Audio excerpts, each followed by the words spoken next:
Happy anniversary po sa inyo dito sa Redeemed by Grace Baptist Church at nakikisama po kami sa inyong kagalakan in behalf of Emmaus Reformed Baptist Church. Pribilehiyo po para sa akin na magministeryo sa inyo ng salita ng Diyos for this special occasion.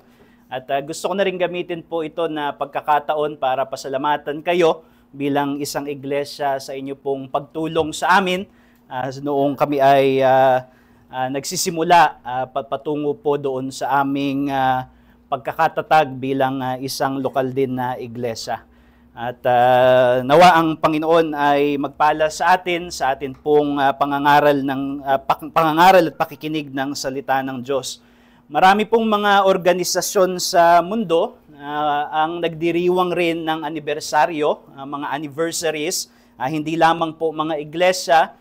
There are associations, institutions, and organizations that also celebrate yung taon ng kanilang, yung araw ng kanilang pagkakatatag.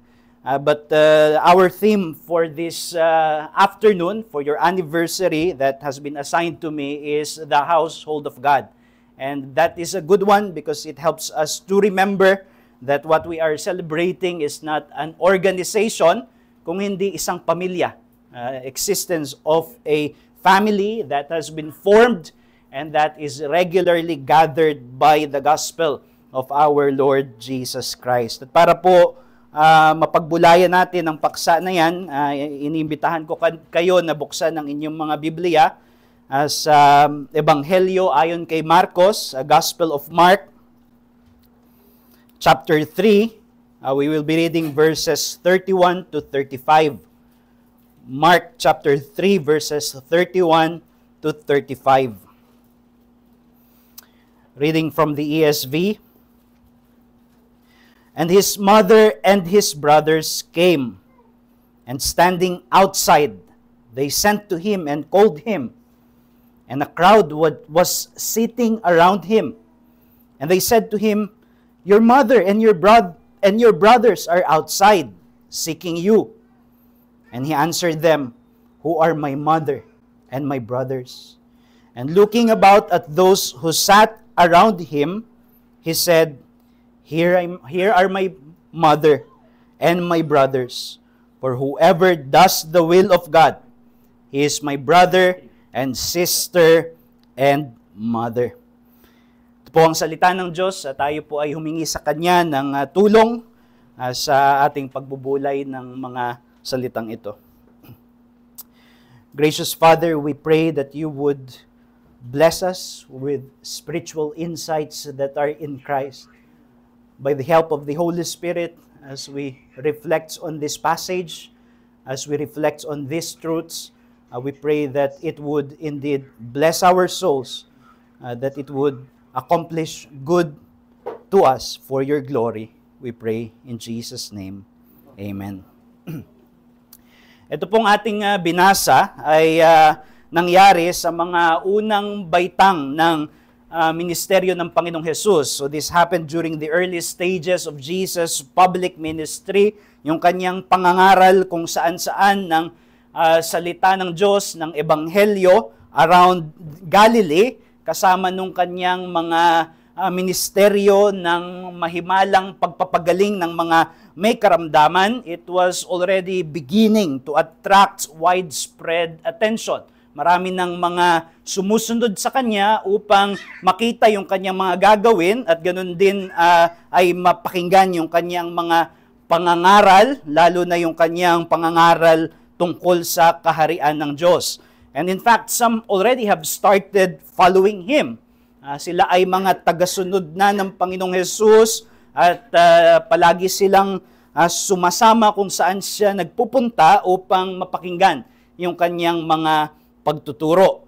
But the chapter that we have read, or this chapter, kung saan kabilang yung bahagi na ating binasa, it shows us that not everyone is pleased with what has been happening. Hindi lahat natutuwa sa kung anong nangyayari, kung anong ginagawa ng Panginoong Jesus, at yung atensyon na ngayon ay na ibabaling na sa kanya dahil sa kanyang pangangaral ng salita ng Diyos. Unang-una, alam natin sa mga bahagi ng mga akda ng Ebanghelyo that there are these Jewish leaders. May mga pinuno ng relihiyon ng mga Hudyo whose religious authority and influence seem to be threatened by Jesus' growing audience. Kasi marami na ang sa kanya nakikinig at ito ay sa palagay ng mga Jewish leaders banta sa kanilang impluensya, banta sa kanilang otoridad as those who should be the one teaching the people about the things of God. And then nakita natin dun sa mismong talata, mga talata na ating binasa, there is Jesus' family. And it reads in verses 20 to 21, verses 31 to 35 rather, na pumunta sila sa Panginoong Hesus upang kuhain yung kanyang atensyon. Ngayon, merong naunang bahagi iyan. Yun yung sinasabi kong verses 20 to 21 na maaari ninyong tignan. Sa verses 20 to 21, it reads, "Then he went home, and the crowd gathered again so that they could not even eat. And when his family heard it, they went out to seize him, for they were saying, he is out of his mind."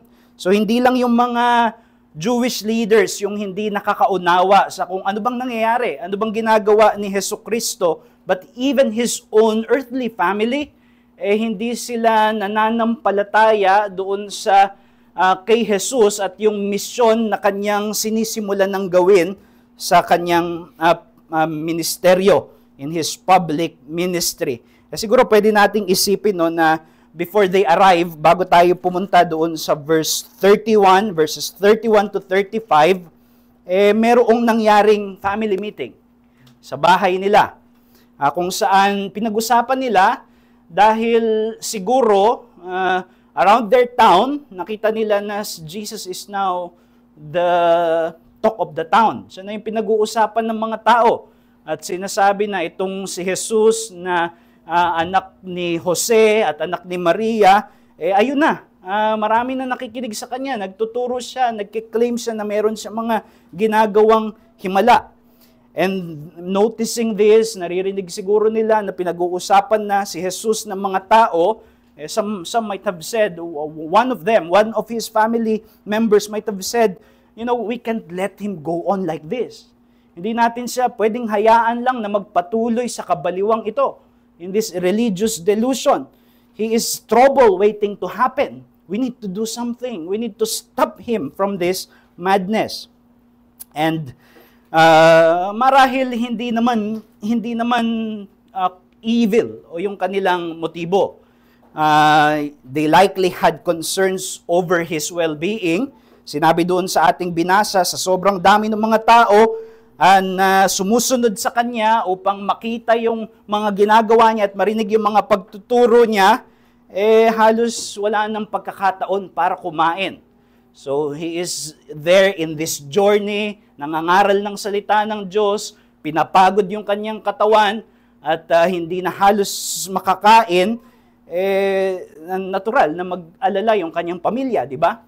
Kapag hinayaan natin na magpatuloy ito, baka mamatay siya ng maaga. Kaya kailangan na natin siyang puntahan.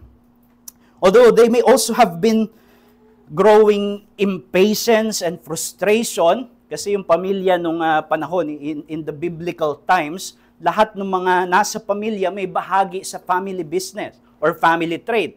Halimbawa sa kanila bilang pamilya ng mga karpintero, marahil si Jesus hindi na niya nagagawa kung ano man yung papel niya doon, kaya kailangan na makabalik na siya so that he may contribute once more to the common purse of the family. But perhaps they are also minding the family reputation. Masisira yung pangalan natin bilang pamilya kapag itong si Jesus ay hayaan natin na magpatuloy sa kanyang ginagawa. And all of this is because they do not believe in the mission of Jesus. Ang pananaw nila, he is out of his mind. Yun yung sinabi nila. Nababaliw na itong ating kapatid na si Jesus, kaya dapat siyang pigilan. And then we come to verse 31, doon sa ating talata. They finally arrived at the scene. Nandoon na sila sa lugar kung saan nangangaral si Jesus. And they were standing outside, meaning hindi sila nakisali doon sa crowd, but they sent someone in order to interrupt Jesus, pigilan siya habang siya ay nagsasalita, upang i-call yung attention niya dun sa the fact that his family is there waiting for him, wanting to take him from this madness para sa kanila. And when that happened, rather than being distracted, imbis na makuha yung atensyon niya, ang ating Panginoon, ginamit niya ito bilang oportunidad upang magturo ng isang malalim na katotohanan tungkol sa kaharian ng Diyos na kanyang ipinapangaral. And what is that truth about God's kingdom? Ituturo dito ng Panginoong Hesus sa ating binasa noong kanyang sinabi na ito ang aking mga ina, ito ang aking mga kapatid, yung mga nandito na nakikinig ng salita ng Diyos at yung mga gumagawa ng kalooban ng Diyos, sila ang aking pamilya. Ang sinasabi niya dito, that through the proclamation of the gospel of the kingdom, strangers are now being bound by a spiritual kinship that transcends even the biological and earthly family ties. Sinasabi niya dito na ang ebanghelyo ng kaharian ng Diyos ay lumilikha ng pamilya. Lumilikha ng bagong pamilya. That the truth of the gospel establishes a circle of kingdom insiders who are formed to become the very household of God, and we know the identity of that. It is the church. And we know that because 1 Timothy 3 verse 15 tells us that it is the church that in Christ that is the household of God. Doon sa 1 Timothy 3 verse 15, sinabi ni Apostol Pablo na ang iglesia ay ang sambahayan ng Diyos, and this is a pillar and a buttress of the truth. From that, mga kapatid, para sa inyong anibersaryo, nais kong hanguin yung katotohanan that the shared reception of the gospel message binds people to live together as God's own family. Yung ating iisang pagyakap sa ebanghelyo, sa mensahe ng kaharian ng Diyos na nakasentro kay Jesus, ito ay nagbubuklod sa atin upang tayo ay mamuhay bilang pamilya ng Diyos mismo. So while the grace of the gospel is applied personally, ang kaligtasan ang biyaya ng kaligtasan ay inilalapat sa bawat individual na hinirang ng Diyos at nanalig sa ebanghelyo, but its outworking is communal. Na ipapahayag ito sa buhay ng iglesia na siyang namumuhay bilang pamilya ng Diyos, as the household of God. And this is something that is worth reflecting on as you remember your identity as the household of God. Makikita natin dito yung may makikita tayo ditong dalawang katotohanan that could deepen our grasp of what it means to belong to the family of God in Christ. And dalawa yung gusto kong hanguin mula sa ating mga talata. Una, there is a shared family secret. And pangalawa, there is a shared family activity. Yun yung dalawang bagay na maaari nating makita dito that could heighten our appreciation of our identity as the household of God. So yung una, there is a shared family secret. Alam niyo na bawat pamilya mayroong mga sikreto, di ba? Meron silang mga hindi man sikreto in the sense of being shameful, but a shared knowledge that you could only access if you are an insider to that family. Alam mo yung mga bagay na alam nyo sa isa't isa na hindi alam ng iba. Meron kayong shared knowledge which excludes the outsiders. And if you are let into such family secrets, it deepens your sense of belongingness. Talagang kabahagi ako dito sa pamilyang ito because there is a family secret that I am let into because I am part of this family. Well, the same is true of the family of God's kingdom. As our passage show, ganoon din sa pamilya ng kaharian ng Diyos. As I've said, some family secrets are shameful, kaya itinatago kasi nakakahiya. But not all. In fact, there are family secrets that are treasures. May naiisip po ba kayo? Let's say an heirloom recipe. Isang recipe na ipinasa mula sa matagal ng henerasyon at sa mga sumunod pa na mga henerasyon kung paano lutuin yung isang espesyal na pagkain. At ito ay tinatago hindi dahil nakakahiya, kung hindi dahil pinipreserba as something that is special. And we see that in our passage. How? Well, our passage actually serves as the conclusion to a larger section. Ito binasa natin, conclusion ito ni Mark doon sa larger section. Bahagi nito yung mga nauna na. At doon sa mga nauna, ipinapakilala doon na as the Lord presses on to His kingdom mission, some remain on the outside, while others are brought to belong into this kingdom that He is proclaiming. So take a look. Tignan ninyo sa Mark chapter 3, sa verse 13 to 19. What is that about? Verse 13 to 19.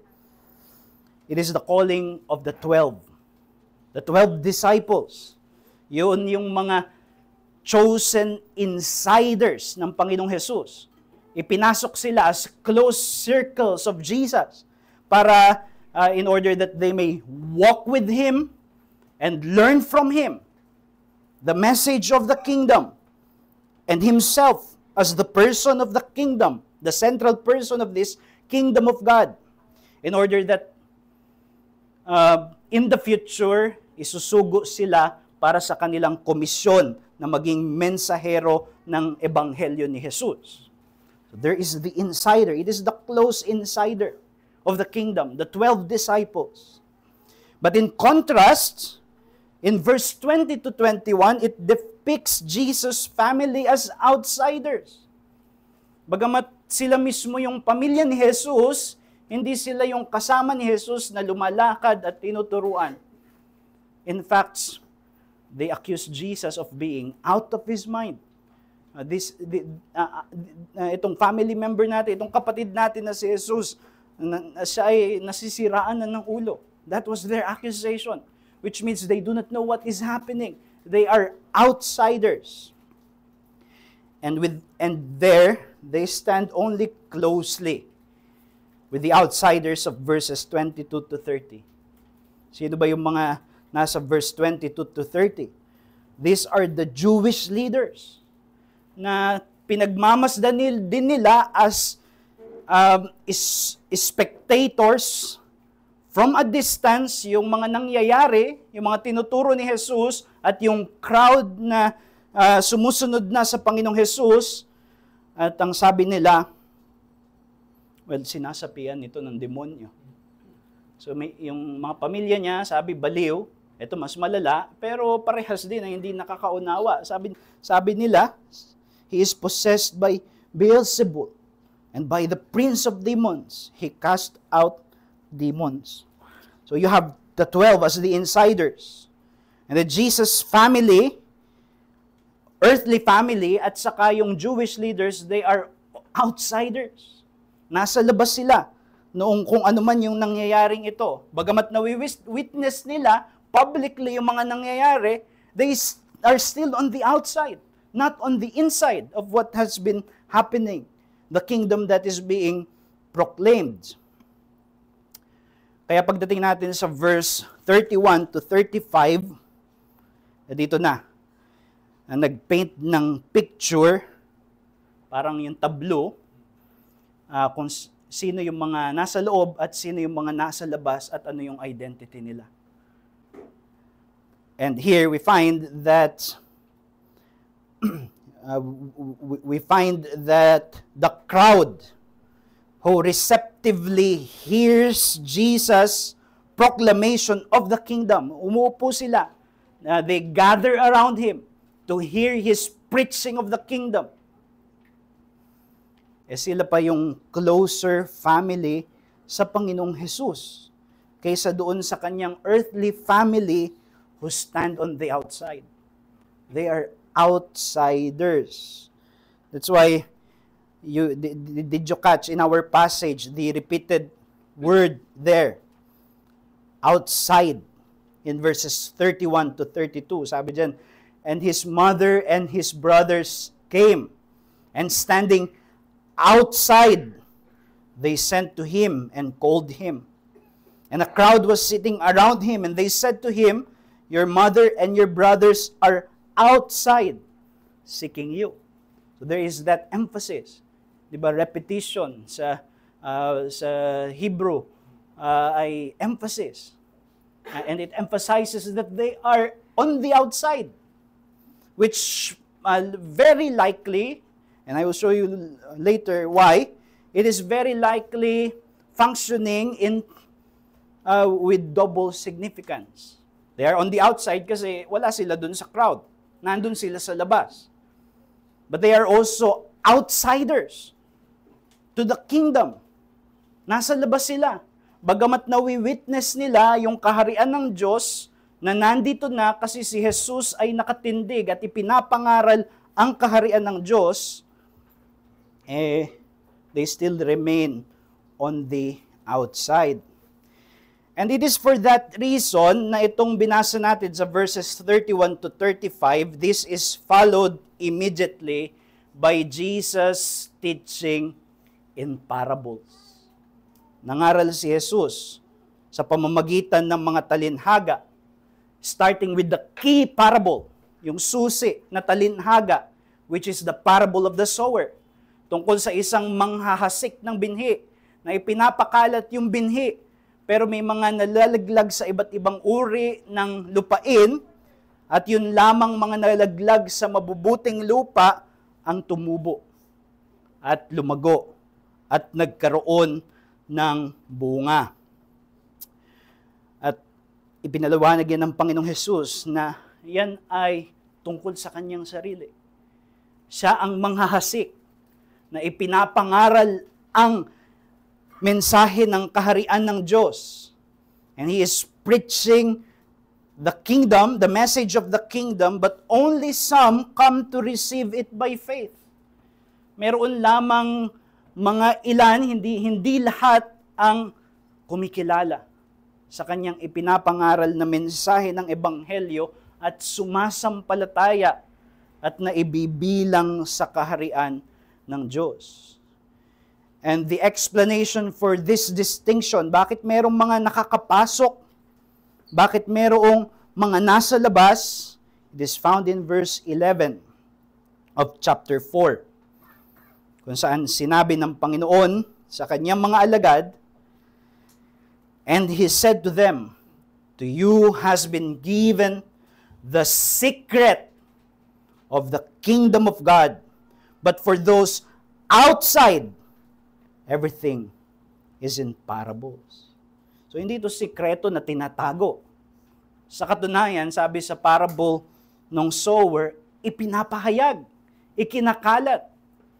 But only those to whom God has been pleased to let them into the kingdom, they see it. They understand it. They see the mystery of Christ. They see the mystery of the kingdom of God. and therefore are let into it. Which means it is God who actually makes the distinction. Siya yung gumagawa ng distinction between those who are to be of His household and those who are outside. So kung kayo ay bahagi ng sambahayan ng Diyos, then you praise God. It was not because of your own will and decision, but God's sovereign mercy that you are let into the secret of the kingdom, the message of Christ in His person and in His work. Kaya kahit yung ebanghelyo, yung mensahe ng saving kingdom ni Jesus ay publicly pinoproclaim, some are let into it by divine illumination, pero yung iba nakikita nila kabaliwan lang. That's madness, that's lunacy. In fact, that may even be demonic. But for those who are let into, they see Christ as the very person who bring to us the kingdom of God. At doon dinidefine yung family ng Diyos.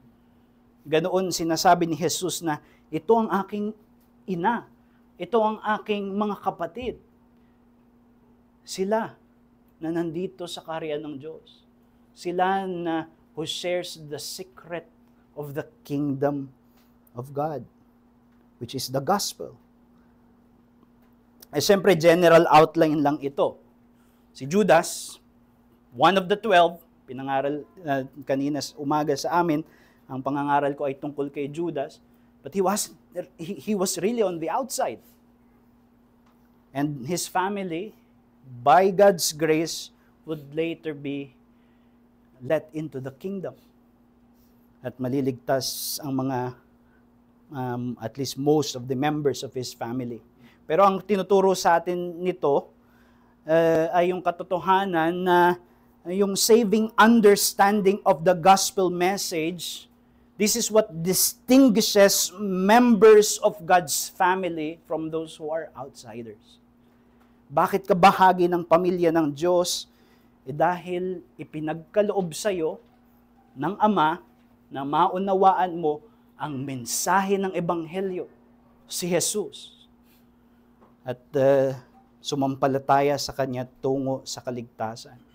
The gospel of the kingdom is of course the truth about Jesus Christ. It was Him who is the kingdom, who is the message of the kingdom. Siya yung anak ng Diyos na nagpakita dito sa sanlibutan as a perfect man, bilang perpektong tao, upang magdusa at mamatay sa krus ng Kalbaryo para sa ikapagpapatawad ng kasalanan ng kanyang bayan. At muling ibinangong muli upang ilipat ang mga makasalanan mula sa kaharian ng kadiliman tungo sa kaharian ng liwanag ng Diyos. That is the message of the kingdom. And this is the most precious truth in the world. Ito ang pinakamahalagang mensahe sa sanlibutan. And the wonderful thing is that it lives within a spiritual family on earth. And that is the church. That is the household of God. Kaya yung mga outsiders, pag narinig nila yung ebanghelyo na hindi natin itinatago, kung ipinapahayag natin, pero nakikita lang nila kahangalan, di ba? Nakikita lang nila kabaliwan. But by the grace of God, tayo na mga mananampalataya, we perceive in this very gospel the power of God unto salvation. Ito ang kapangyarihan ng Diyos na nagdala sa atin mula sa kadiliman tungo sa liwanag ng kaharian ng Diyos. As the Apostle Paul says, and you can turn to 1 Corinthians 1 verse 21 and the following verses. Sinabi doon, for since in the wisdom of God, the world did not know God through wisdom, it pleased God through the folly of what we preach to save those who believe.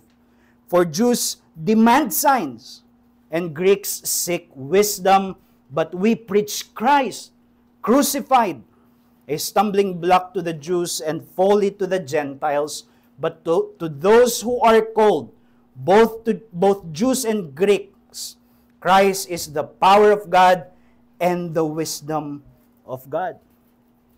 In other words, yung ebanghelyo tungkol sa ipinakong tagapagligtas, ito ang naghihiwalay doon sa mga tagalabas na hindi kabilang sa kaharian ng Diyos at yung mga ibinilang at iniligtas upang makasama sa pamilya ng Diyos.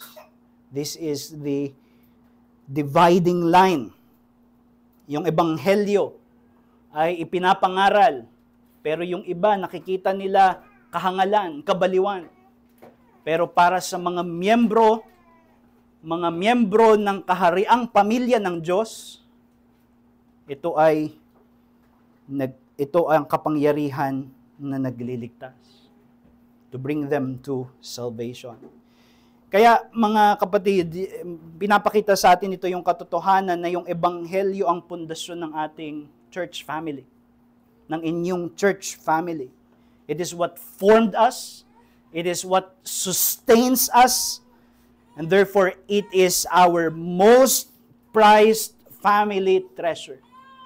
Ito ang pinakamahalagang yaman ng iglesia na nasa atin, nabubuhay ang mensahe ng ebanghelyo.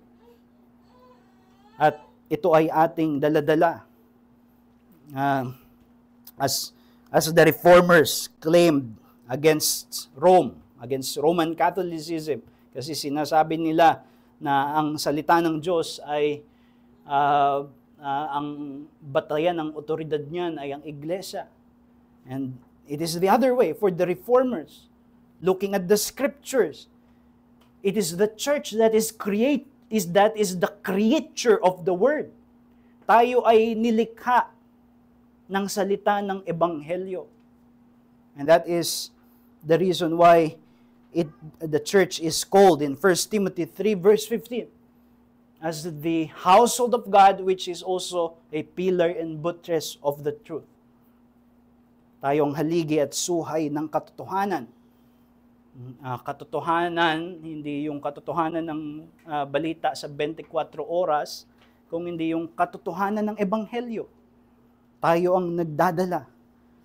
Because it is our foundation and it is what formed us into the family of God. That is why God may bless a church with many other things. I know that you are anticipating to have a beautiful building. Isinasama namin sa panalangin. A church may be blessed with a healthy bank account or many other useful things.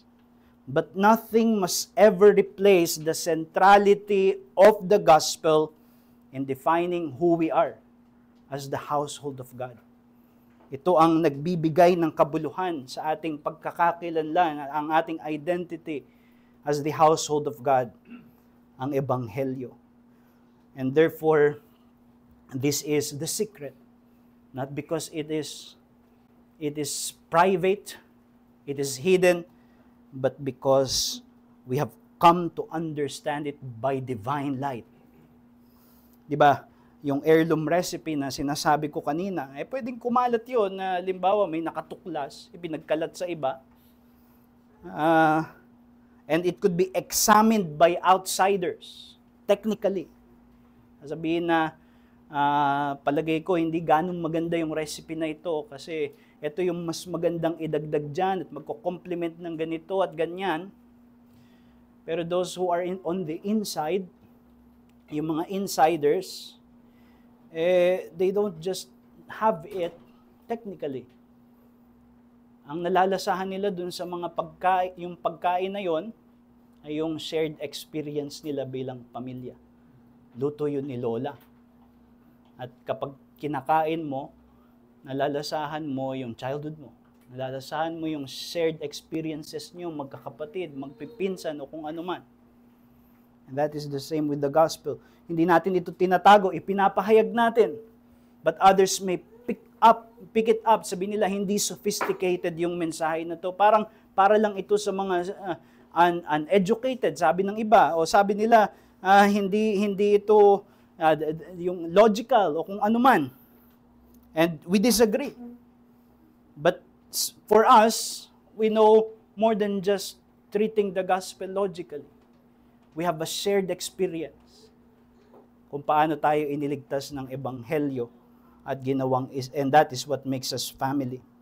Kaya ang hamon dito sa inyo, mga kapatid, at sa ating lahat is that we pursue deep fellowship in the gospel, which binds us to live as a family that God made us to be. Hindi tama na i-treat natin yung church like a social club. Pare-pares kami ng interest, kaya magkakasama kami. Okay naman kung may mga pare-parehas na interest, but that is not the basis of our fellowship. The church is not even a service that we consume.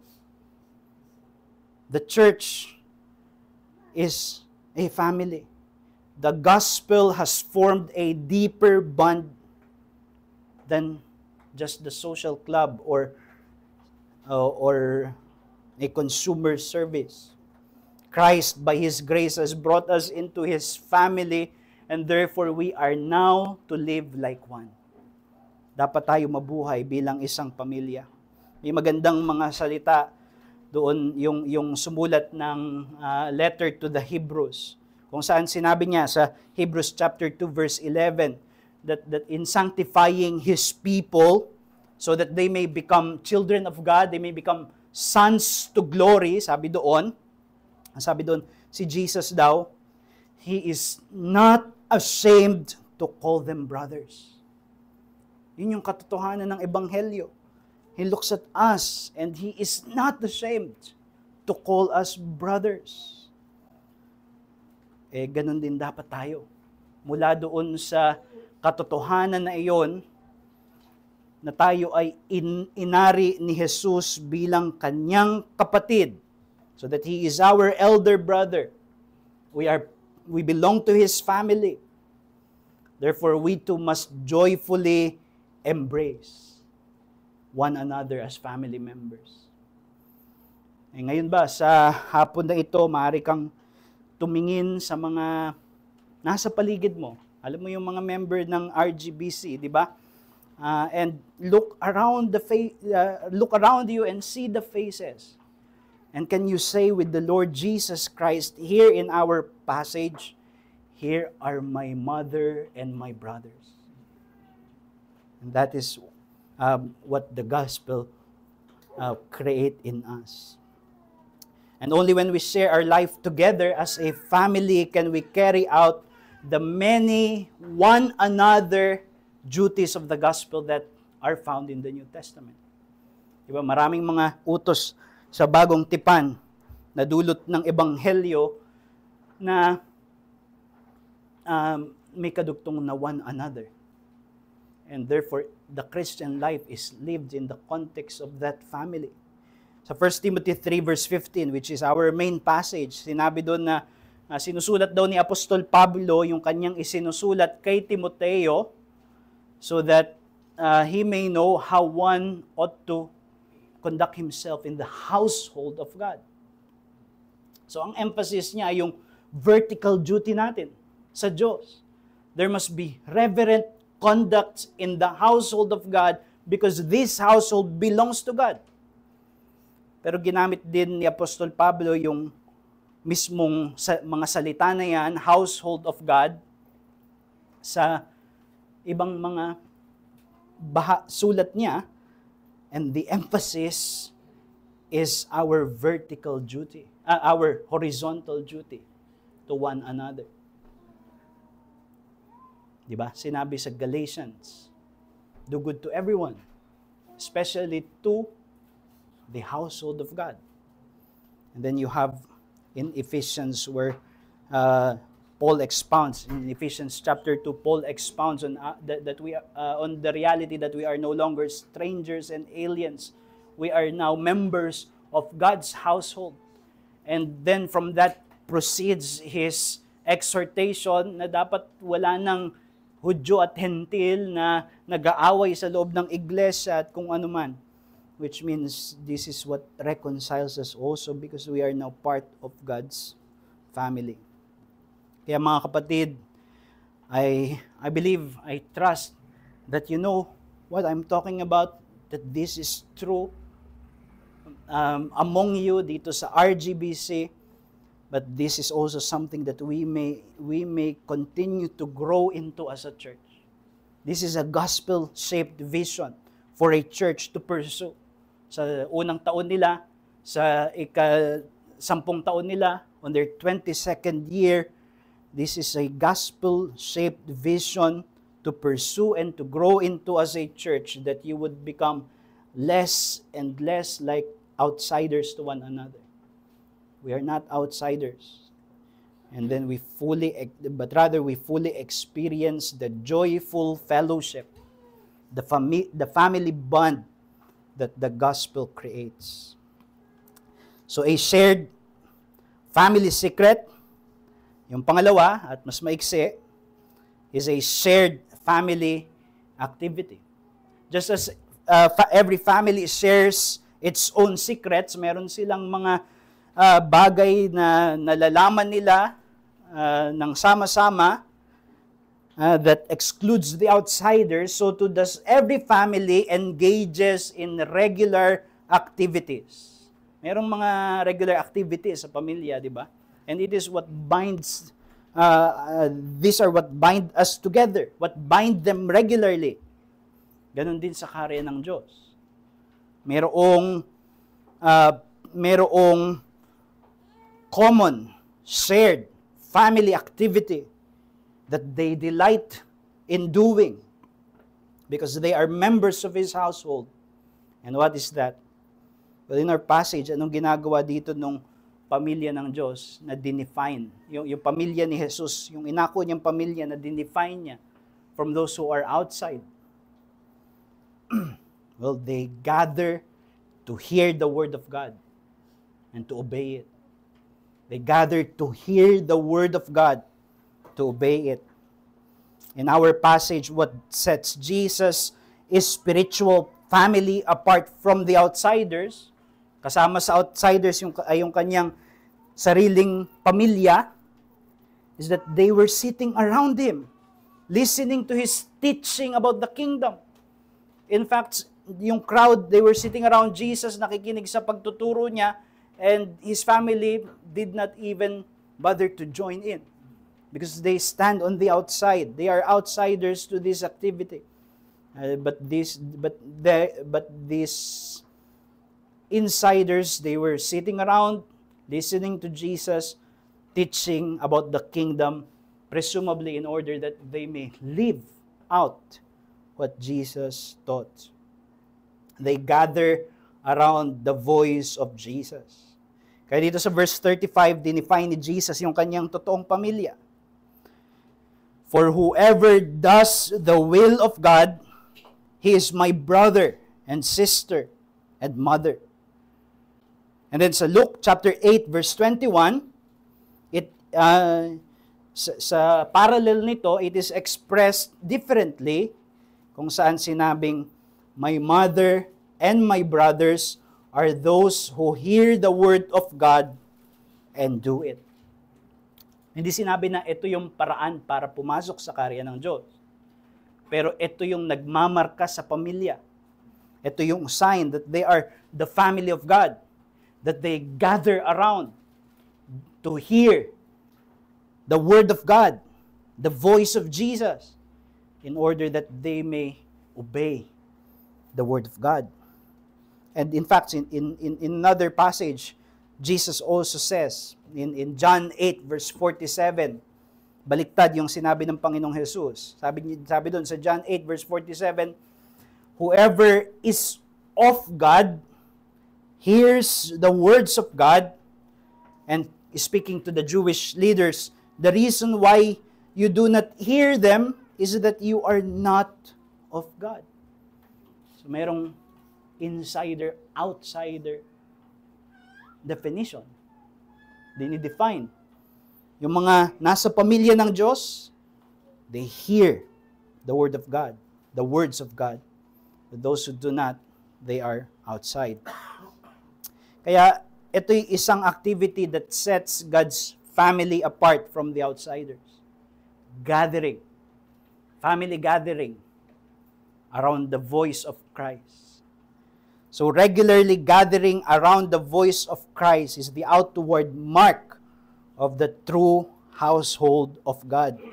Yung ating pagtitipon ng sama-sama na parang isang pamilya kung saan nakikinig tayo sa tinig ni Jesus, yan ang tanda ng kung sino ang pamilya ng Diyos because that is our regular activity.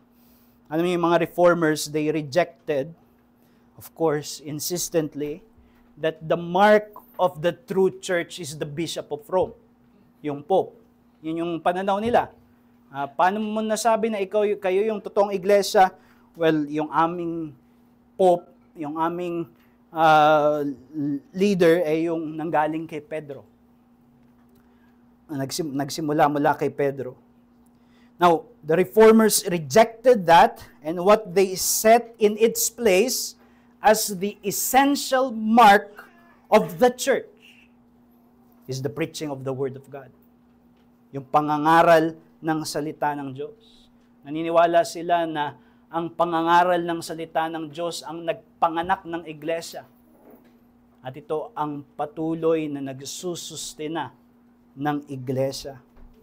So there are other marks for the well-being na dinefine ng mga reformers, but the essential mark is that is the preaching of the Word.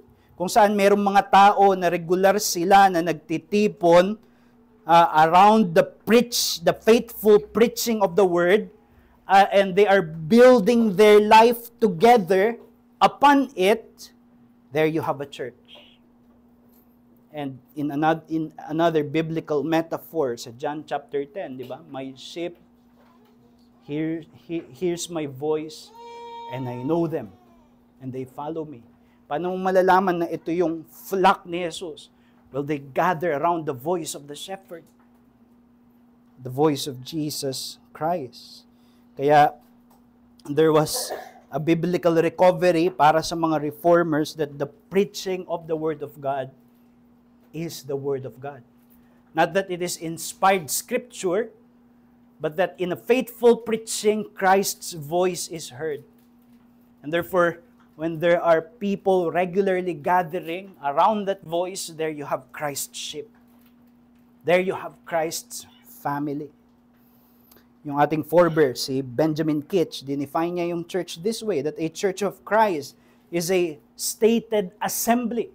Nagtitipon sila of Christians who give themselves up to the Lord and to one another, binigay nila yung sarili nila sa Panginoon at sa isa't isa, and who ordinarily meet together in one place for the public service and worship of God, among whom the Word of God and sacraments are duly administered according to Christ's institution.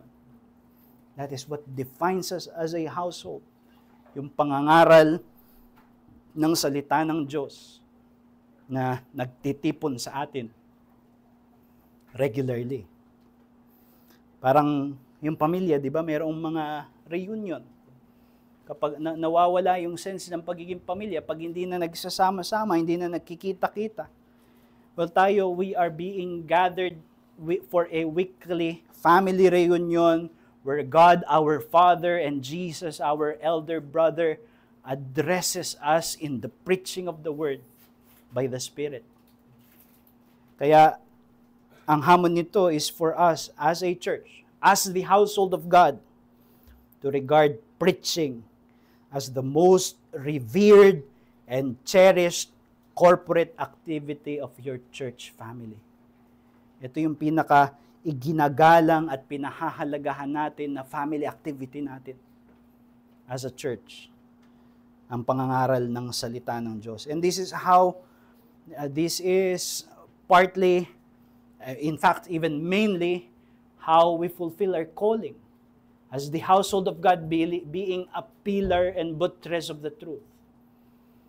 Martin Luther said that even though he wrote that those works of writing are not as effective in preserving the truth of the gospel than preaching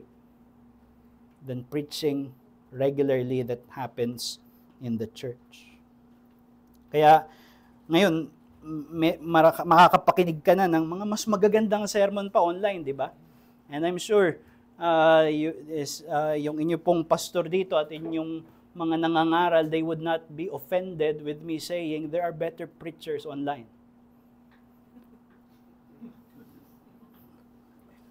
And that is true about me also. But you cannot replicate the spiritual moment when Christ addresses His gathered people, His family, together. Kaya bilang mga miyembro, do not be weary, but nurture delight in the preached word of God. And as a church, guard against letting preaching erode into a mere routine. Parang ito'y status quo na lang. No longer expected to renew and reorder our life together as a family. Hindi ganon. Hindi ito parang it's just the activity there that we need to regularly do and wala na tayong in-expect. If it is true that Christ addresses us in the faithful preaching of the word, then we expect it to perhaps unsettle, awaken, reshape our life as a church. Nangyayari kahit nangyayari sa mga iglesia, kahit sa mga reformed na iglesia, where everything becomes so stratified that the preaching of the word is no longer expected to shape anything, to reorder, to renew, to refresh. And may the Lord spare you from that. After 22 years as a church, 23 years, I trust that the voice of Christ in preaching remains as fresh as ever. So sana yan ang inyong karanasan sa pagpapala ng Panginoon. Now, bago ako magtapos, nais ko na i-address, hindi ko po kilala lahat, pero siguro may mga kasama tayo na baka wala pa kayo kay Jesus. And I hope that this message makes it crystal clear na kung ikaw ay hindi pa yumayakap sa ebanghelyo ni Jesus, yung ebanghelyo na nagpapahayag tungkol sa anak ng Diyos na bumaba dito sa lupa bilang tao at perpektong namuhay, namatay sa krus ng Kalbaryo para sa kapatawaran ng kasalanan at nabuhay muli mula sa mga patay bilang Panginoon ng lahat. Kapag hindi mo pa niyayakap si Jesus ng merong tunay na pananalig, merong pagsampalataya na siya ang tagapagligtas, na siya ang nagdadala sa mga tao sa kaharian ng Diyos, well, then you remain an outsider. Outsider ka. Even if you've been attending this church for a very long time, hindi yun batayan para masabi na bahagi ka ng pamilya ng Diyos. If Jesus' earthly family was excluded when they were yet unbelievers, what makes you think that you are an insider? Well, anak naman ako ng miyembro, malapit na ako kay Jesus. So kung meron akong pamilya na malapit sa Diyos, pasok na rin ako. Yung pamilya ni Jesus, nung sila hindi pa mananampalataya mismo, nasa labas sila ng karya ng Diyos. So what you must do is you need to come to understand the message of the gospel.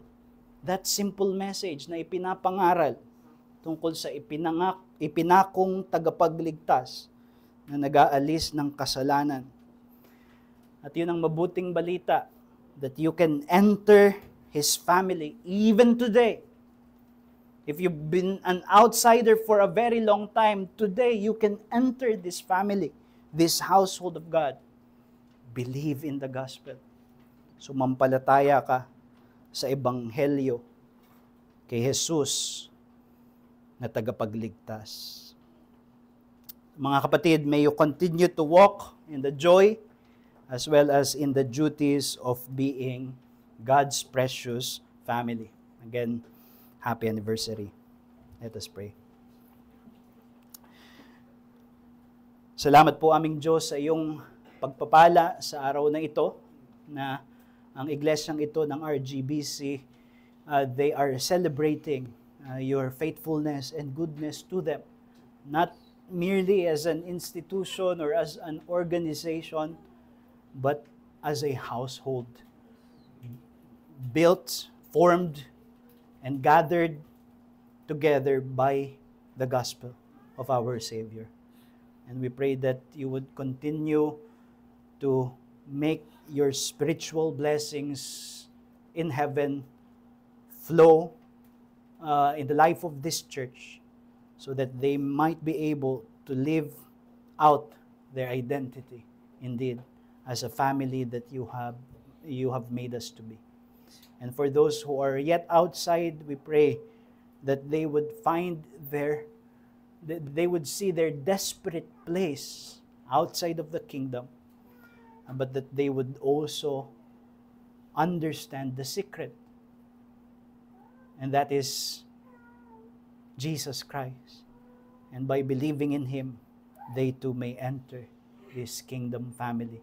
At naway ikaw ang magdulot sa kanila ng liwanag sa kanilang isip at puso. So we commit the remaining hours, moments of our celebration, and may you continue to bless us for your glory. In Jesus' name, amen.